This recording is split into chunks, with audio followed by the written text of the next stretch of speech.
We welcome you back to this channel. Today, we'll explore paranormal tales in mental hospitals. In places where the mind is lost, sometimes the boundaries between reality and the paranormal fade away. Go ahead, turn off the lights, and let's take one more step into the world of the unknown. The last patient. I work as a night shift nurse at a psychiatric hospital. Over the years, I had learned to endure the solitude of the night, the endless echo of empty hallways, and the occasional murmurs of the patients. Until that night, when everything changed. The hospital, built in the early 20th century, was originally constructed as a sanatorium for tuberculosis patients, and the stories of death and suffering were ingrained in its walls. The staff often joked about the ghosts that wandered the corridors, but I never believed in them. Yet for the past few weeks I had noticed something different. I wasn't sure what it was, but the atmosphere had grown dense, oppressive, as if the despair of the patients had seeped into the air. That night, the silence was deeper than usual. My footsteps echoed dully as I walked down the main hallway, making my usual rounds. The lights flickered occasionally, but there was something about the flickering that night that made me feel uneasy. It was as if the shadows were moving on their own. I reached the oldest room in the hospital, where Mr. Watson was staying.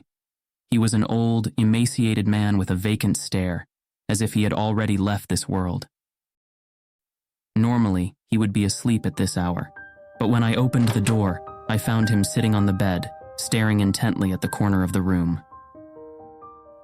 "Is everything all right, Mr. Watson?" I asked, trying to hide the discomfort the situation caused me. He didn't respond, didn't even seem to notice my presence. He just kept staring at the corner. I approached slowly, my heart beginning to beat faster and faster. When I reached his side, I could see his lips moving slightly, murmuring something inaudible. I leaned in closer to hear better, and then he whispered in a trembling voice, "He won't leave me alone. He's coming for me." A shiver ran down my spine. I looked toward the corner, but saw nothing unusual. The room, dimly lit by the hallway light, cast irregular shadows that seemed to move. I tried to calm Mr. Watson, but his murmur turned into a choked scream, full of terror. Then I saw it. In the corner of the room, emerging from the darkness, a tall, slender figure appeared, draped in a black cloak.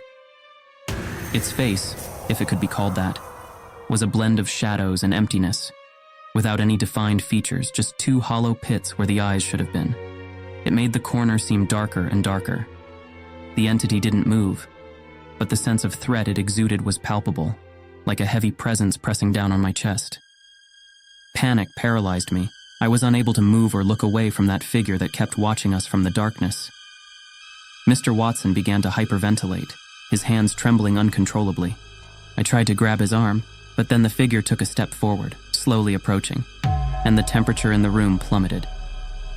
The lights flickered violently, and for a brief moment, the room was plunged into complete darkness. When the lights returned, the figure was gone. Mr. Watson lay motionless in his bed, his eyes wide open and filled with terror. I immediately called for the doctors, but it was too late. The old man had died of a heart attack after 30 years of being institutionalized. My colleagues tried to console me, saying that his heart was already weak, that it was only a matter of time. But I knew the truth. I knew that what I saw that night was not a product of my imagination or exhaustion. From that moment on, the nights at the hospital became unbearable for me. I began to feel the presence of that entity in every dark corner, in every shadow that moved. The patients started acting more erratically, talking about him, about the shadow that visited them at night. Finally, I couldn't take it anymore. I quit my job and moved as far away from that place as possible. But sometimes in the darkness of my own home, I feel something watching me from the shadows. And when the lights flicker, the same cold terror that I felt that night washes over me. I know that one day he will come for me too. The Lady in White. Visiting my Aunt Esther in the psychiatric hospital was a ritual I fulfilled twice a month. She never had children, so I became responsible for bringing her flowers and keeping her company ever since she was admitted 10 years ago. The St. Bartholomew's Asylum was on the outskirts of the city, surrounded by tall, dark trees. I had to drive for almost 2 hours to get there. Over the years, the asylum had gained a grim reputation. There were stories of missing patients and hallways where time seemed to stand still. The first time I encountered her was during a routine visit. It was a cloudy day, which gave the asylum an air of abandonment. Upon arriving, I greeted the usual nurses, who responded with an automatic gesture. My aunt was assigned to an old wing of the hospital, with peeling walls and a damp smell that permeated the air. After walking through the endless hallways, I arrived at room 306. Aunt Esther was sitting on her bed staring out the window with a vacant expression. I sat beside her, trying to get her to recognize me, but her eyes remained fixed on nothing. Suddenly, I felt a chill run down my spine. I instinctively turned toward the door, and that's when I saw her for the first time. In the hallway stood a tall, extremely thin woman wearing a white dress that reached the floor. Her skin was pale, almost translucent, and a straight black mane fell from her head, framing a face that was not entirely human. Her dark, empty eyes were locked on me. A shiver ran through my body, and when I blinked, the figure was gone. I stood there, paralyzed, feeling that something was terribly wrong. After a few seconds, I heard my aunt whisper something that chilled me to the bone. "She's coming for you, Maria." That night, I left the hospital feeling like an invisible shadow was following me, as if the eyes of that ghostly woman were still fixed on my back. A couple of weeks later, I returned to visit my aunt. I had convinced myself that the previous vision was just a trick of my tired mind, so I continued with my usual routine. But deep down, something in me knew it wasn't that simple. That day, the hospital was quieter than usual.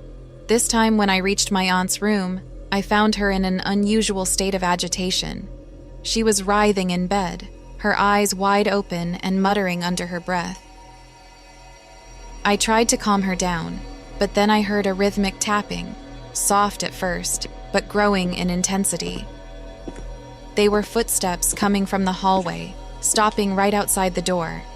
When I turned toward the door, I saw the doorknob slowly beginning to move, as if someone was trying to open it. I rushed to the door and shut it firmly. I could feel as if something was trying to force its way in. But after a few seconds, the pressure eased, and silence returned. I flung the door open, but the hallway was empty. That night, as I left, I was more uneasy than ever. That night, I dreamed of that figure, that woman in white. I could see her clearly. Her features were like a distorted mask, almost grotesque, with a mouth twisted into an unnatural smile. It seemed like her face was frozen in an expression of pure evil. I woke up and it was already morning. In the distance, I heard whispers fading away. I knew I had to visit Aunt Esther one more time, even though fear was eating me up inside. I needed to understand what was happening. When I arrived at the hospital, the nurses told me they had to transfer my aunt to an isolation room due to a violent outburst she had suffered the previous night. They pointed the way, and I headed there. The hallway leading to that room was dark, barely lit by a few flickering lights. The woman in white was standing at the end of that hallway. I could see her clearly. Now her skin was even paler. Her eyes had a reddish glow, and the smile on her face revealed a row of sharp, pointed teeth that seemed to belong to another world. Panic paralyzed me. I felt my strength leave me. The woman in white slowly approached, her footsteps barely audible, and when she was just a step away from me, everything went dark. The last thing I remember is the sound of her laughter, a laughter that still haunts me in my dreams. Since that day, I haven't returned to St. Bartholomew's Asylum. My aunt is still there, unaware of the passage of time and the absence of my visits.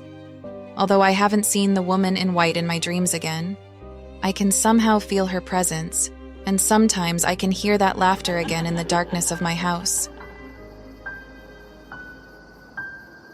Hallway 13. A few years ago, I was admitted to St. Raphael's Psychiatric Hospital for a short time, just a couple of months. I had been diagnosed with severe anxiety disorder. However, from the moment I crossed the threshold of that place, I felt that my anxiety wouldn't be the only thing I'd have to deal with. The hospital was a massive, old and oppressive building with long corridors that seemed endless. At night, the place was shrouded in a gloom that seemed to absorb any hope of recovery. The patients wandered the halls, murmuring to themselves, their eyes sunken and vacant. My room was in hallway 13, a number that already made me uneasy, but in that place, everything seemed designed to disorient and frighten those of us who lived there. From my first night, I noticed something strange in that hallway. I started hearing whispers. At first, I thought it was the other patients, talking to each other or to themselves. But then I realized that the whispers were coming from the hallway, and always at the same time, 3:13 in the morning. I would wake up restless, my heart pounding, and then I'd hear it. A low voice, almost a murmur that seemed to crawl along the walls of the hallway, approaching my door. I couldn't understand what it was saying, but the tone was insistent. One night, I decided to investigate.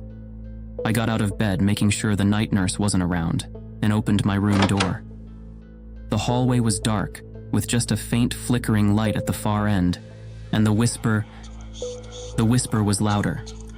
It seemed to be coming from a door next to mine, so I approached.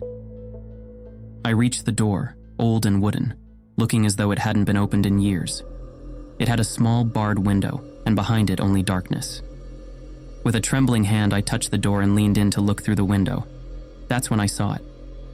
A pair of eyes glowed in the gloom, inhuman eyes, a sickly yellow. They were fixed on me, and the whisper abruptly stopped. I froze, unable to look away. Those eyes began to move closer, approaching the door. I could see a figure with a human shape, tall, dark, with gray, cracked skin. At that moment, the voice returned, but this time, it wasn't a whisper. It was more like a desperate growl that echoed in my head and made me recoil in terror. The door started to move as if that thing was about to escape. I stumbled, but I couldn't tear my gaze away from those eyes, now right behind the window, staring at me with a fury that wasn't of this world.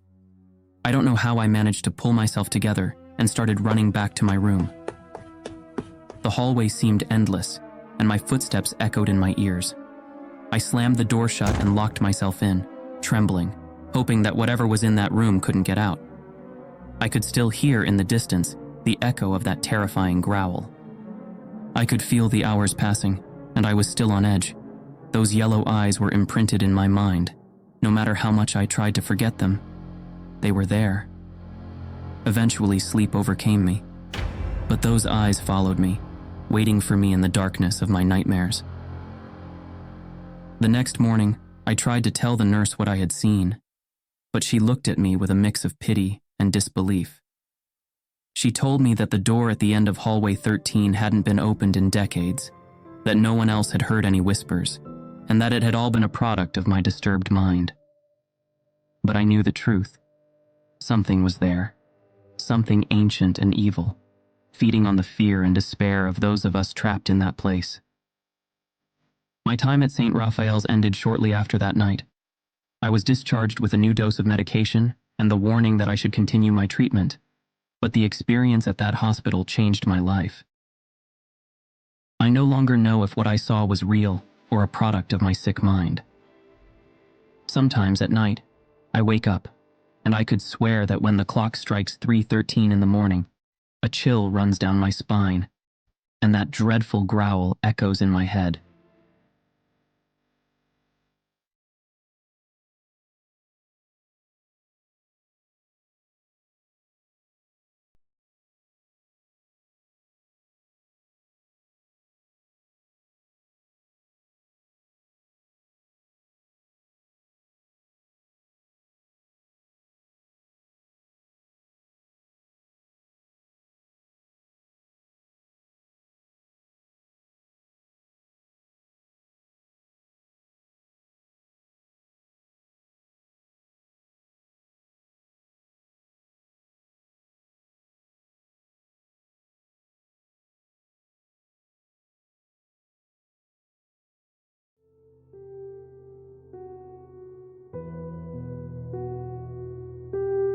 Thank you for journeying with us through the dark passages of these stories.